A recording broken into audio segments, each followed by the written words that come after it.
You're listening to a special presentation from Night of the Living podcast, Zoned Out, the Twilight Zone revisited with Joe and Freddy. Hey, Joe. Hi, Freddy. How you doing? I'm pretty I good. was, I was trying to think about, should I come back with another song? And I'm like, I can't. I don't even know. I don't know a Freddy song right now. A thing about machines. Oh, You know, a God. thing This about episode machines. is just so, pardon the French, so fucking ridiculous. It's fantastic. It's pretty funny. Way over the top, and we have so much to discuss. Yeah, absolutely. This one, we mentioned last week that there was like a week break because of the presidential debates at the time. Sorry. Quick. I hate dangling things in episodes. Busby Berkeley was the reference from last week. So Not just wanted to catch that in there. Blursley Blangley or Not Bubsy, not Bugsy. Yep. Busby. Sorry for the interruption. Please continue. And we also confirmed that they were like the ones who invented like the overhead shot, right? Or at least perfected, popularized, whatever. Yeah, I think you saw it with a lot of the musicals and the kaleidoscope shots he had. There was a lot of was known for that. So, this the second of 3 episodes directed. Oh, I meant to say it was October 28th, 1960.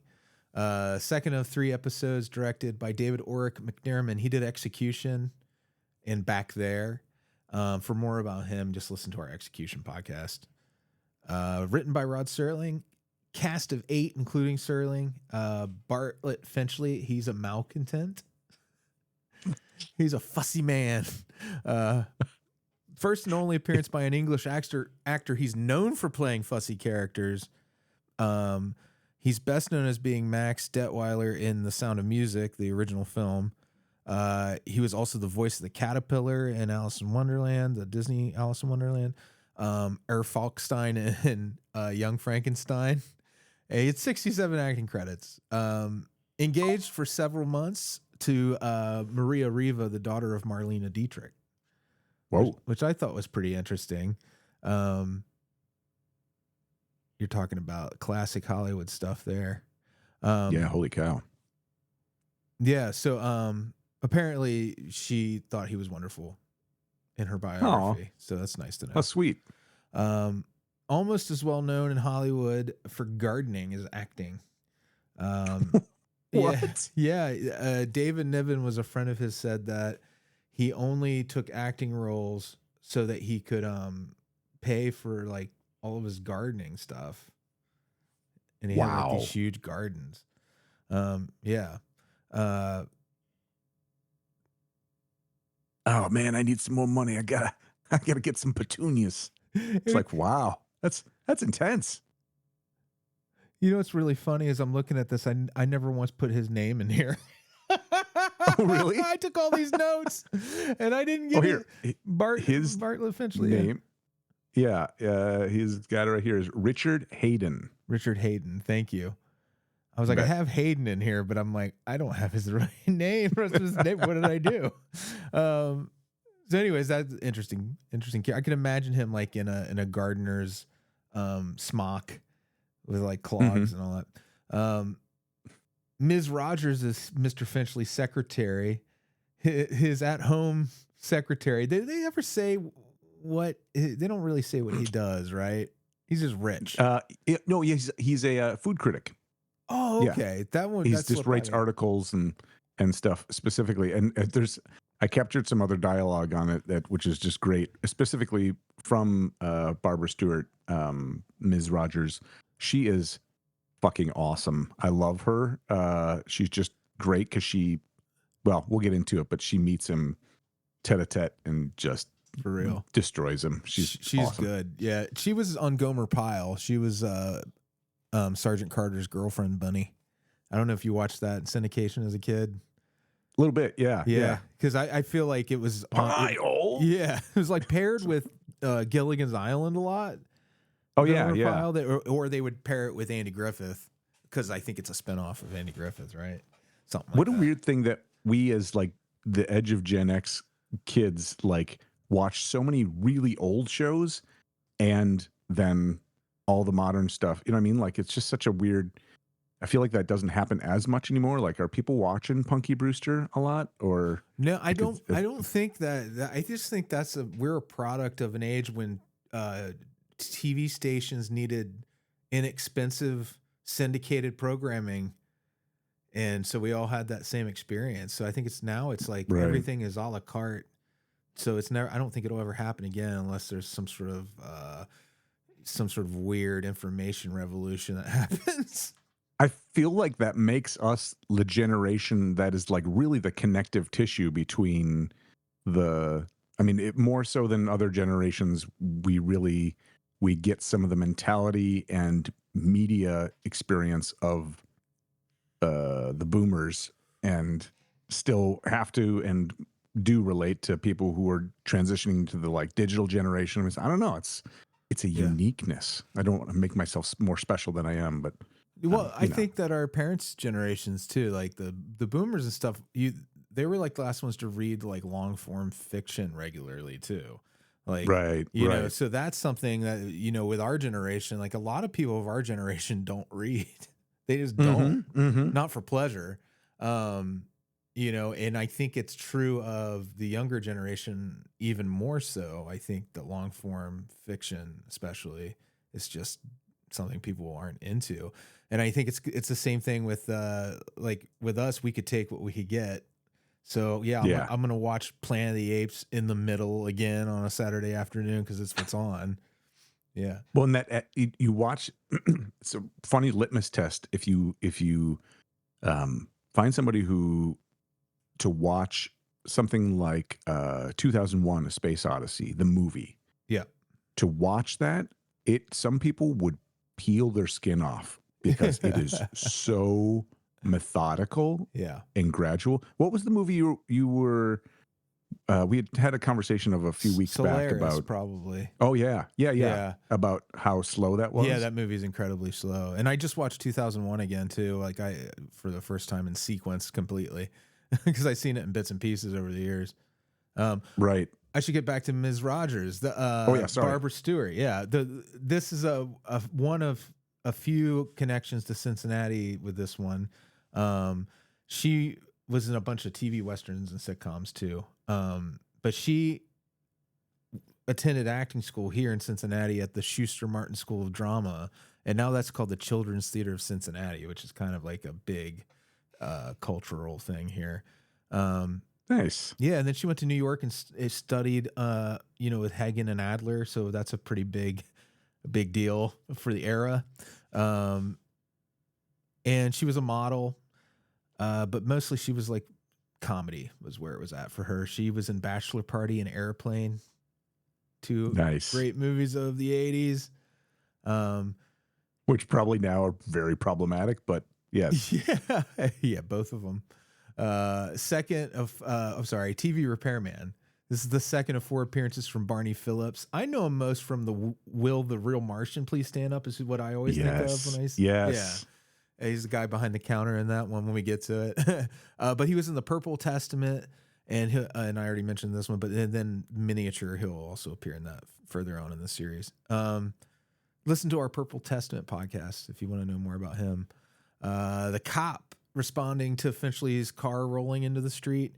It's the first of 2 appearances by Henry Beckman. He's going to come back in season 4's Valley of the Shadow.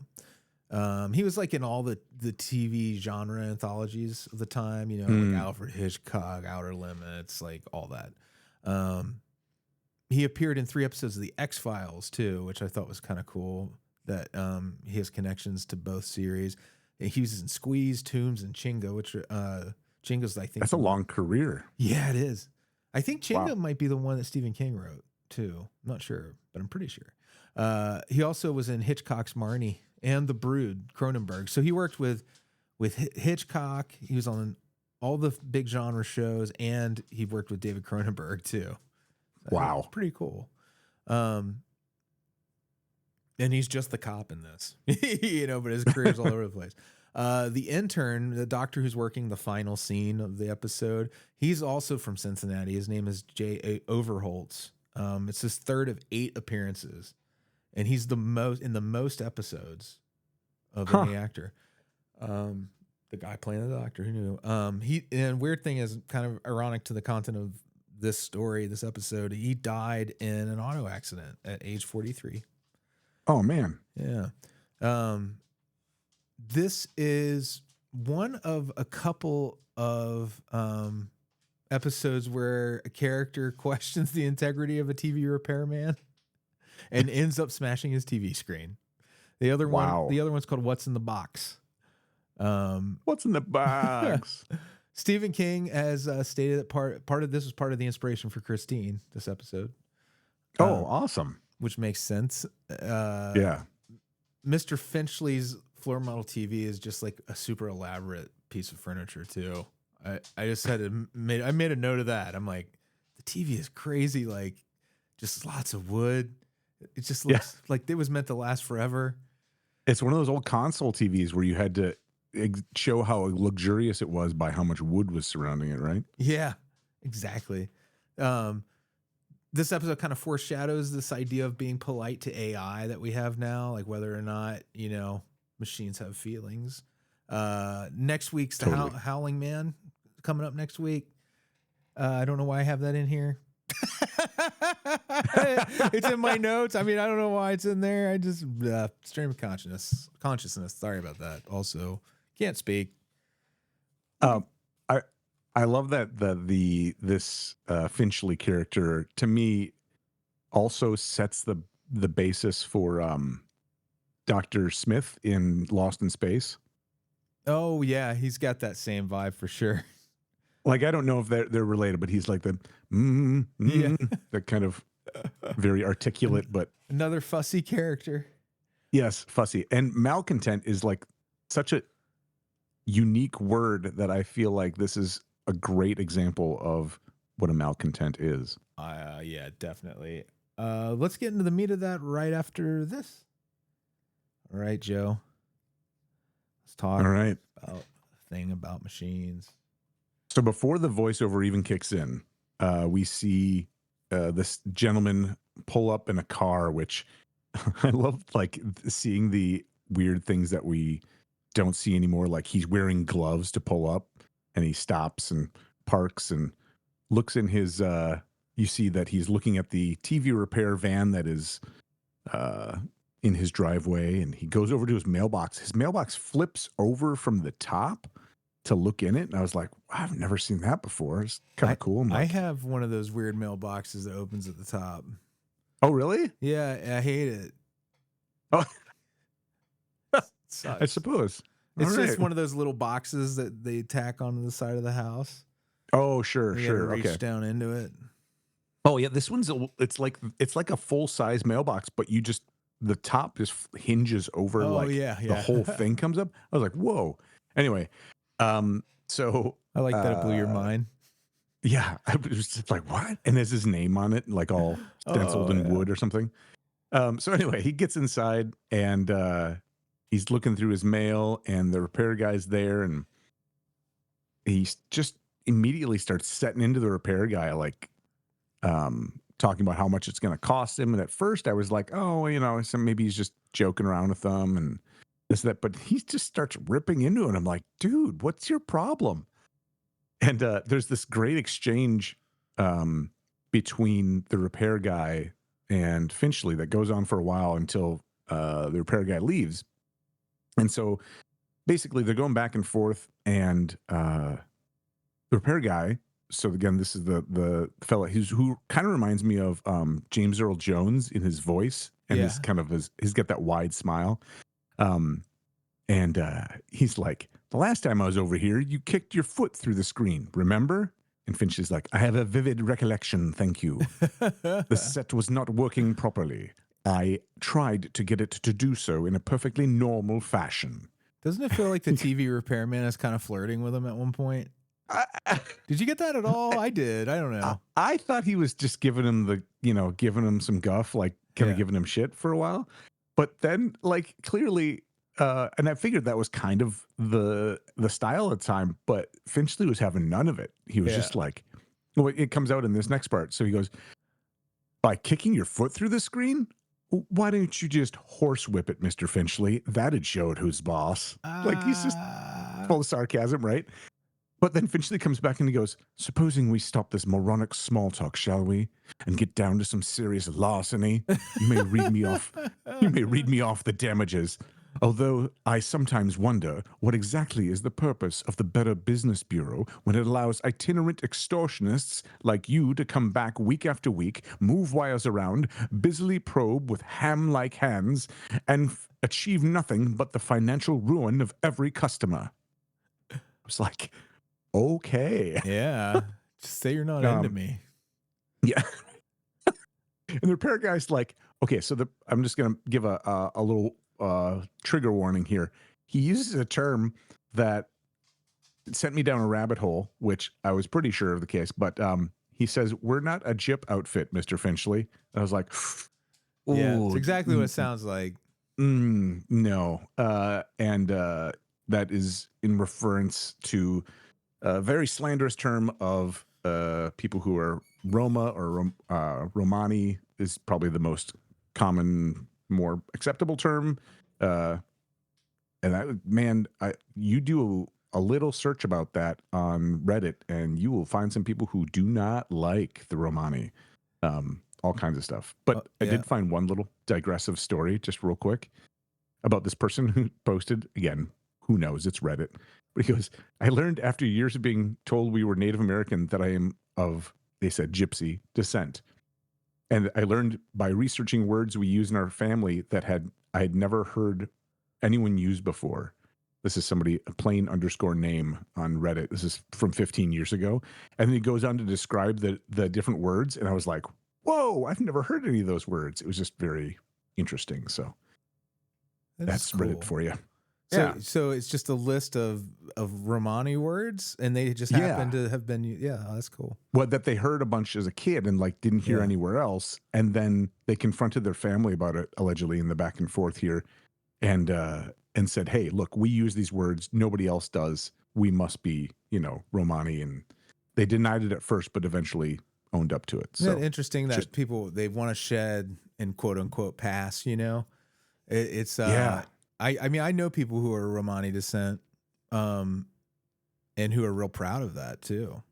Yeah, totally. Well, and it's interesting. There's a lot of, it's like with anything, any racism or stereotypes that are come out there. Everybody's a person, but I've even seen that in my own family too. I mean, there's pieces where you talk to the older folks and they're like, we're not going to probe into that. We're not going to talk about that. We're just going to let that die with me.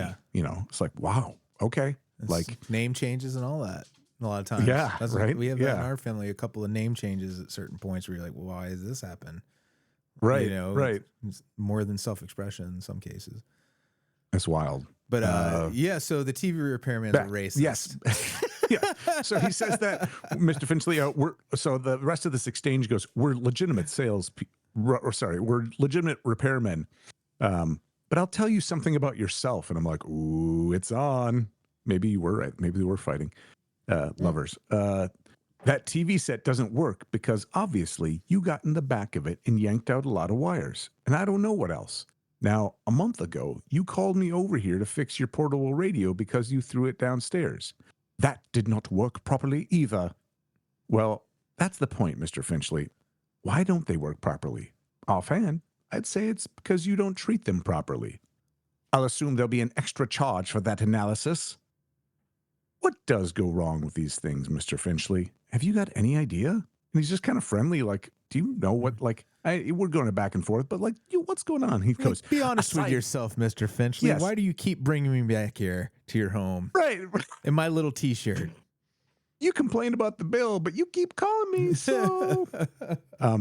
"Aside from being a rather incompetent clod, you're a very unreceptive man. I have already explained to you the television set simply did not work properly. As for that Marconi original operating under the guise of a modern radio, that gave nothing but static." Marconi being one of the people who invented the radio, so he's calling his own radio old. Dude, who are you ranting to? What's your audience? Why is my stuff so old? Yeah. He goes, "Are you sure that's all that's wrong with them?" And then he doesn't get an answer. And he goes, all right, Mr. Finchley, I'll send you a bill. Of that, I have no doubt. Finchley, what is it with you and machines? I shall file that idiotic question in my memorabilia to be referred to at some future date when I write my memoirs. You, my good friend, will fill an entire chapter entitled The Most Forgettable Person I Ever Met. I love you. Please don't leave. Which actually comes back later. Yeah. And right after he leaves, he just he shouts out, it just so happens that every machine in this house is... And then he just kind of cuts off and stops and gathers himself and goes and pours himself a drink, and the clock starts chiming. And he looks over and he's like, all right, that will be enough of that. You hear me?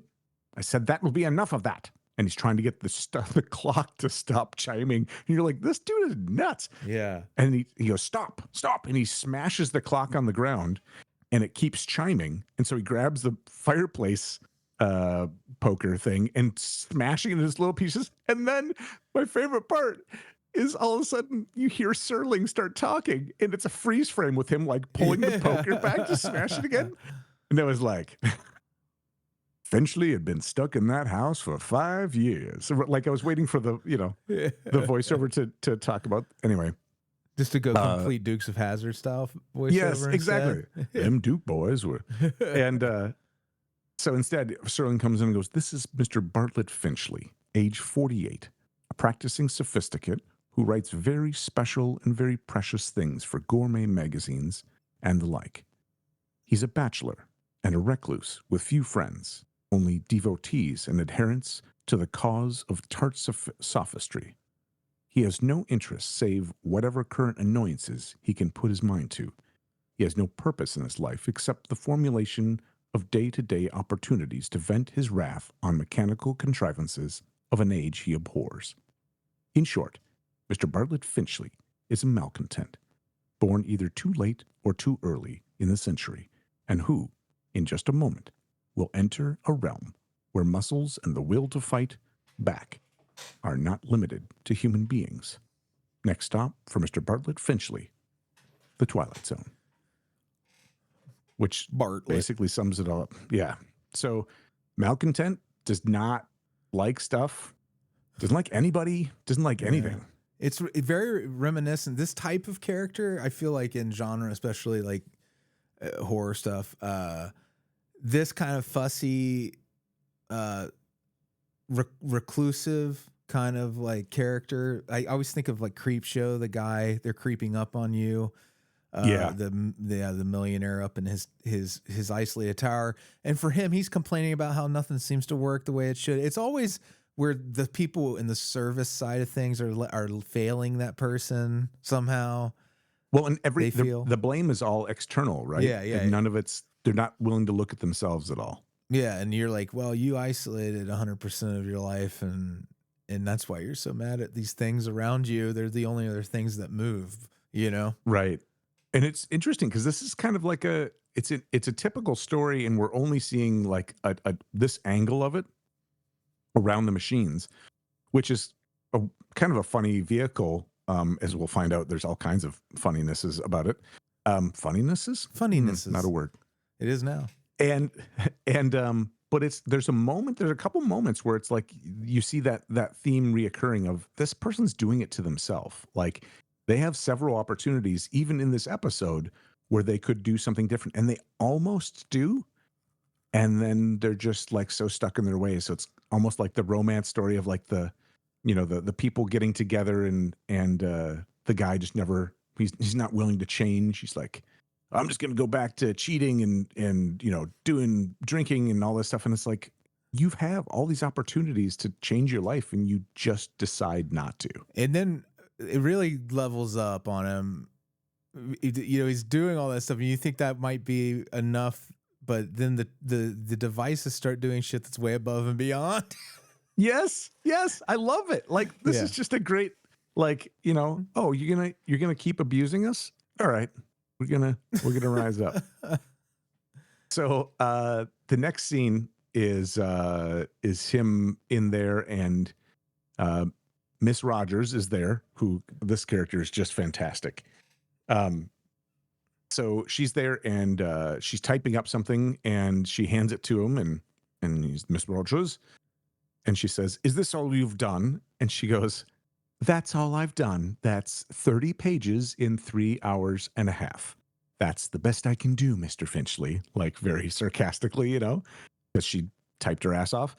And this is a typewriter, mind you, not a computer. So you can't like erase and, it's not simple. This is crazy fast. And he goes, "It's that idiotic machine, that typewriter of yours," which I believe it's his typewriter, but whatever. "Thomas Jefferson wrote the entire Declaration of Independence with a feather quill, and it took him only half a day." She goes, "Why don't you hire Mr. Jefferson?" She's like, "Fuck your quill, Mr. Finchley." Yes, she is so awesome. She just, and he goes, Miss Rogers, did I ever tell you with what degree of distaste I view insubordination?" She goes, "Often and endlessly. I'll tell you what, Mr. Finchley, you get yourself another girl, one with 3 arms, and with roughly the same sensitivity as an alligator. Then you can work together till death do you part. As for me, I've had it." She got a good quitting speech in. Right up there Yeah. with Jerry Maguire.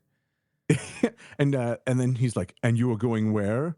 And she goes, "Any place I can be away from the highly articulate, oh so sophisticated, bon vivant of America's winers and diners, a Mr. Bartley Finchley." Mr. You even Guy got me. Fieri. Yes. She's like, "You even got me talking like you." It is great. She just immediately super quick-witted, just nails him. And, it's like, you're not the only one who can be an asshole when they want to. And then he actually does it. Like, this is the moment where you're like, he tries to reach out. He's like, "Actually, please don't leave." He starts talking to her and she stops to, like, again, she seems like super willing to be a friend, a kind person, but he just keeps being a dick. And so he's like, I haven't slept well. I really don't want to be alone right now." Um, he offers dinner and she's like, "Thanks, no." Um, and then he says, I really don't want to be alone. Please," and it's like, seems pretty earnest. And so she's got like a concerned look in her face and they go and sit down and he starts explaining what's happening. Right. And it's like, oh, like I'm listening. Like, so she's willing to listen. The people in his life are willing to be a part of it. And he starts out, he's like, "For the past 3 months, I've been seeing and hearing a collection of mechanical Frankensteinian monsters whose sole purpose is..." Yes, I love it. The reference, he adjectives Frankenstein. "Mechanical Frankensteinian monsters whose whole purpose is to destroy me. Now, what do you think of that, Miss Rogers?" Oh, wait, sorry. He does the light rant, the like talking about it. And then he starts getting madder and madder as she's like, "Hey, like, maybe you should see a doctor if you haven't slept in a while." And then he starts ranting and ranting. And then he does that line. And he's like, "What do you think of that, Miss Rogers?" And he starts yelling at her again. It's like, dude, what is your, he can't break out of that cycle of being a jerk. And she goes, "I think you're terribly ill and you need medical attention. I also think you're suffering from a bad case of nerves due to lack of sleep, and that way down deep, you yourself realize that these are nothing more than delusions." And he's like, "I will not be intimidated by machines. So it follows that no empty-headed little female with a mechanical face can do anything to me either." And she's like, "Oh, motherfucker. Mr. Finchley, in this conspiracy you speak of, this mortal combat," there it is again, "mortal combat between you and the appliances, I hope you lose. Yeah. And he's like, "Get out." So there's a Mortal Kombat we talked about last week too. Um, so, oh, in the middle of that, sorry, in the part where he was like talking to her as he was getting more and more excitable, he's talking about how he's a very rational man. Very rational man. What's the phrase? A very intelligent genius, or Oh, very stable genius. very stable genius. I kept thinking, yeah. Yeah. He picks up this ashtray and he's like, "I know what I see, I know what I hear," and smashes the ashtray. And she's like, "Okay, I'm gonna go now." But they do that tete-a-tete, and she's just like, "Yeah, you're nuts. I was offering you kindness. I'm out." So after that, uh, the typewriter starts going, and he goes over to it, and it says, "Get out of here, Finchley," over and over again. Yeah. And then he's like, "What? This is not possible. This is just a machine." And all of a sudden his TV turns on, and it's a woman dancing, and she's got like those finger like Symbols. Yeah. symbols, yes.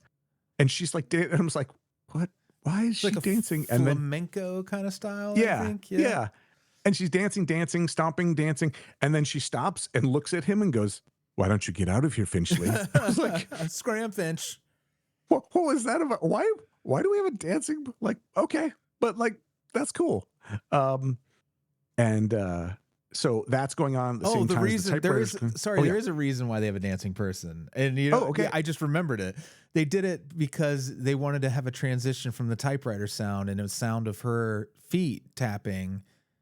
Oh, and the finger symbols, And the sure. finger symbols were in time with the typewriter, so that's why they did that. I just remember that. Interesting. That's cool. Yeah. And so there's like this cacophony going on, and he kind of runs up the stairs, and he's got a little kind of balcony banister thing, and he's like, all right, you machines, you're not going to intimidate me. Do you hear me? You're not going to intimidate me, you machines."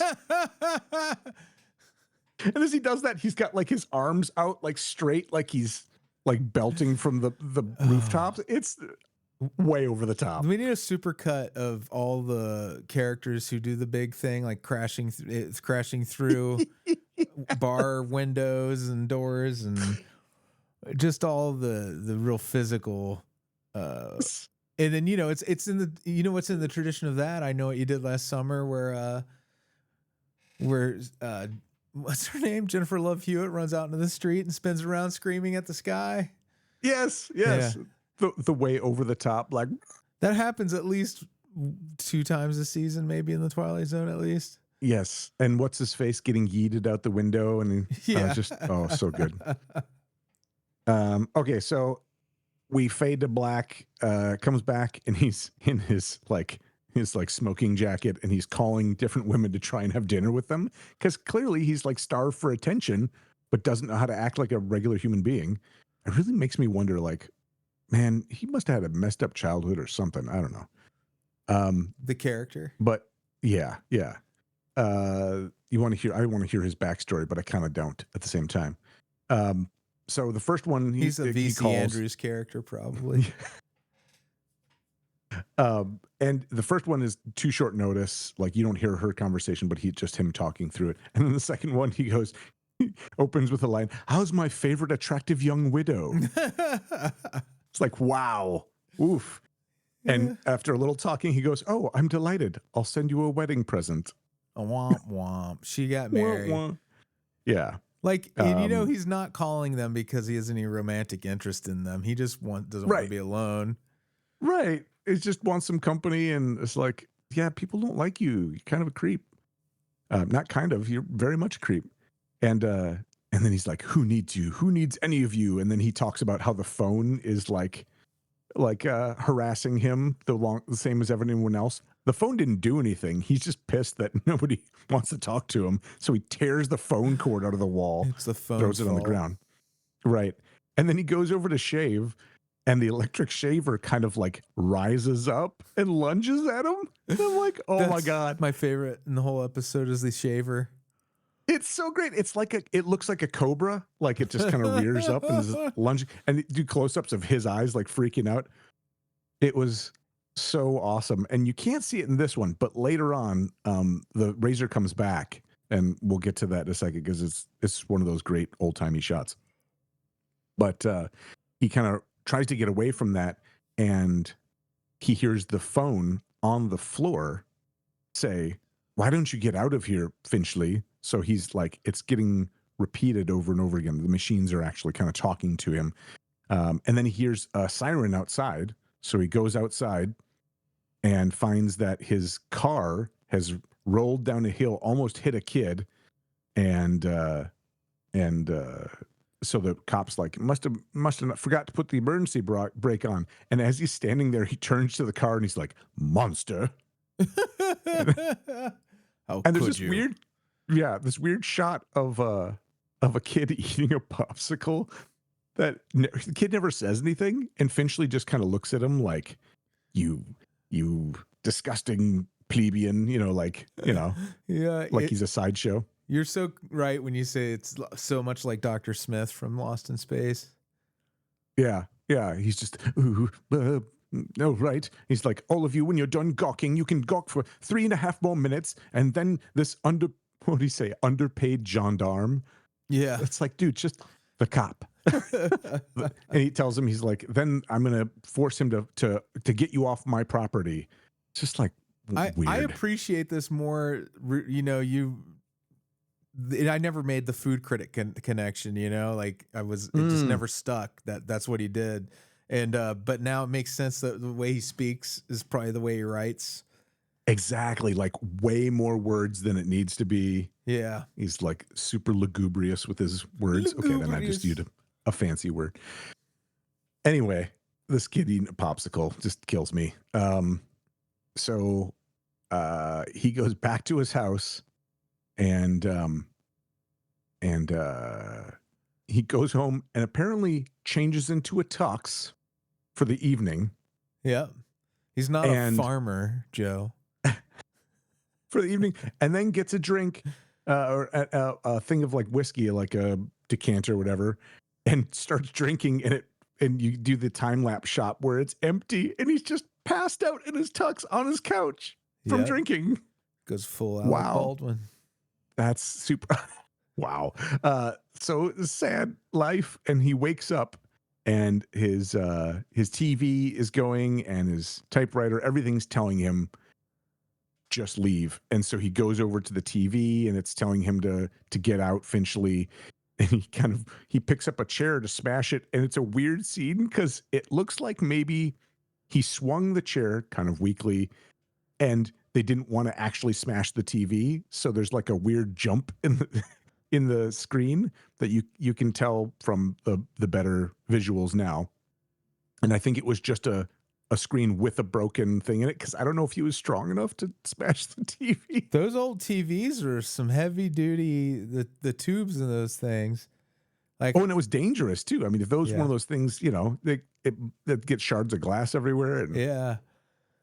anyway, they smash it, and like the smoke comes out and stuff, and it's just, it was just funny because he kind of barely swung it over. And anyway, so then he's running from there, and everything's still making noise, and we see the razor come down the stairs, That shit's and it's hilarious to me. like a little snake coming down, and you can Yeah. see it if you have the Blu-ray or like one of the fancier resolutions of this. You can see the little string pulling it Oh, down. I didn't see the string. Oh my god, go back and watch it. It's like Yeah. a fishing wire, but you Yeah. can pretty clearly see it. Obviously would have been hidden It like in the resolution of these old TVs. it's got a slinky vibe Oh god, coming down it's those so good. stairs, which makes it look like a toy, which isn't very threatening, but I understand that people at the time thought this was really scary. So Right? Because your stuff was actually rebelling against you. yeah, I can't imagine. Oh, I do feel like even in 1960, people were probably laughing their ass off when that fucking razor started coming down the stairs.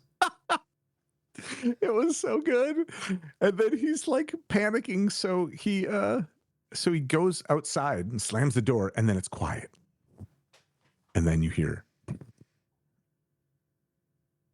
and it's his car, and his car is pulled all the way up to his front step and is just sitting there. And then it turns on, it has turned on, and it backs up, and they're kind of like staring each other down, and he's slowly walking out as the car backs up. Well, the car's backing up to turn to start chasing him. So then he starts running in his tuxedo, and it's again one of my favorite things about the Twilight Zone. The stuntmen look nothing like the actual Right. actors, so it keeps doing the thing where it's in the long shots, it's some younger guy with a mustache painted on his face, who's got a different build and like running as the car chases him. And they do some kind of cool stunts, like he's trying to get over this fence, and the car just crashes through it. Oh And yeah, you can see a lot of like in the movie Christine too. I feel like John Carpenter might have. use some of these shots for reference. Yeah. The way And the they try car and show kind it. of corners him in a lot of ways. Yeah, and the car does some cool stuff. Like it's like kind of peeling out and it's almost drifting at another point. Okay, so as this is happening, more intense, he's getting chased. You can hear the birds tweeting in the background. And I'm like, that was a choice, I think. Because you're not capturing the audio necessarily, but maybe they were capturing the car revving up and stuff and really trying to capture that native or like authentic feel. But you can hear birds in the middle of the night. And I was like, why? Huh. But it was like, I don't know, maybe it really does give the idea that he's outside, right? Yeah, or they shot, Day day for for night. night. Yeah. Yeah. Wonder. Where they shoot, it looks like it's dark, but it's not actually dark, but it just does something with the lighting. Anyway, it was just great. And so he gets just chased a little bit until they chase him towards the pool. And then the car does this thing where I love it when they do this in shows too, where like the car's like flying and then it's like crawling and then it's like super fast. And then, he's like rearing back as he's at the edge of the pool and he starts falling backwards. And then the car's like was just creeping up on him and the tires squeal. Like they're braking. I was like, all right, you gave the idea that the car's like, stopping right before it gets to the edge, when in reality it was just kind of creeping forward. But okay, the sound implies That there was more speed. Yes, that's exactly it. And so then we cut to kind of a cool shot of the car's headlights shining through the water as you see Finchley sinking, or from his perspective, sinking into the water. I really And love that. Yeah, it fades out, and when you come to, we're looking at a body apparently covered with something, and it's still dripping. There's like a bunch of water coming off of this body, and it's the cop or a police officer and a doctor, and the doctor turns to the police officer and is like, "You found the body?" And he was like, "Yeah," or pulled the body out, I think is what he says, which is funny because, okay, how long ago did he pull the body out and he found it and it's still dripping a whole bunch of water out of the ambulance? Again, it's one of those, like, you get the idea. It Good just came out of the response water. time in that Yeah, particular. right. So still all kinds of water coming off of it. Okay, now here's the part that I don't understand. They're talking like, oh, maybe he had a heart attack, whatever. They talk about how he sank to the bottom, but normally they float. And they make it a specific point to reference the fact that normally the bodies float, but this one was at the bottom of the pool. So why? That's really, I don't understand. Yeah. I don't know what the reference was. Maybe something about him being, I don't know, so bad that he sank. I don't know. I was Or confused maybe by it. the pool's filter was drawing him to the bottom too. Like, because it's another machine. Oh, sure, maybe. Maybe it was also, drawing him down, making it where he couldn't get back to the surface or something. Yeah, I don't know. couldn't figure That's that a one very out. strange thing. A detail I didn't really. Again, a detail that I missed. No, yeah. So if anybody knows, like, if you have a theory or you know something about it that we missed, please contact crew@notop.com because I'd love to know that. I just was like, I don't know what that's about. So then a moment later, we hear the voiceover as they're theorizing different reasons why he could have sunk to the bottom and how he died. Serling actually chimes in with his own. Yes, it could just be. It could just be that Mr. Bartlett Finchley succumbed from a heart attack and a set of delusions. It could just be that he was tormented by an imagination as sharp as his wit and as pointed as his dislikes. But as perceived by those attending, this is one explanation that has left the premises with the deceased. Look for it filed under M for machines in the Twilight Zone, which parallels with B for baseball from the Mighty Casey in episode what was that, 36 or the first Yeah. season? Yeah. One of the last One of the episodes. last ones. Yeah. B for baseball, M for machines. Or P is for pizza and S is for Serpentor.